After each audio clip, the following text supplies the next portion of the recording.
তোমার তা না সাইডে তো মারে নাই নি আমারও তো অনলাইন বাজারে কিছু বালা রাখছে মাইনসর তো বড় পানি উঠে গেছে। প্রত্যেক বৎসরই বর্ষা মৌসুমে আমাদের কুলাউড়ার বিশেষ করে বক্সিমূল ইউনিয়নের মানুষ আতঙ্কে থাকেন যে কখন বন্যার পানিতে তাদের ঘর বাড়ি তলিয়ে যাবে।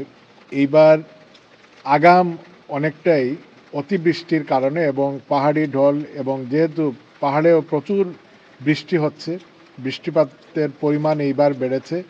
এইবার আমরা দেখেছি যে বক্সিমূল, কুলাউড়ার সদর union, Joychandi union, Kadipur union, Bhatera union, ইতিমধ্যে আমাদের অনেক পরিবার তারা আশ্রয় কেন্দ্রে অবস্থান নেওয়া শুরু করেছেন।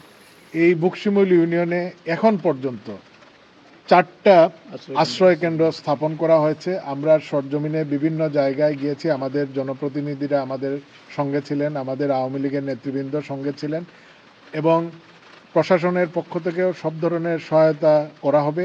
আগামীকাল আবারও আমরা আশ্রয় কেন্দ্রগুলো পরিদর্শন করব এবং এখানে যারা আশ্রয় গ্রহণ করবেন তাদেরকে শুকনা খাবার এবং রান্না করা খাবার আমরা এখন থেকে পরিবেশন করা শুরু করব। আমি পাশাপাশি আশেপাশের এবং এখানে যারা বিত্তশালী রয়েছেন, যাদের সঙ্গতি রয়েছে, তাদের সকলকে আমি অনুরোধ করব যে আসুন আমরা প্রত্যেকেই যদি কিছু কিছু মানুষের দায়িত্ব নেই বা আমরা এই বন্যায় আক্রান্ত আমাদের যে ভাই বোনেরা রয়েছেন তাদের পাশে একটু সহানুভূতি, একটু সহযোগিতার হাত বাড়াই, আমার মনে হয় এই দুর্যোগ থেকে আমরা বের হয়ে আসতে পারবো।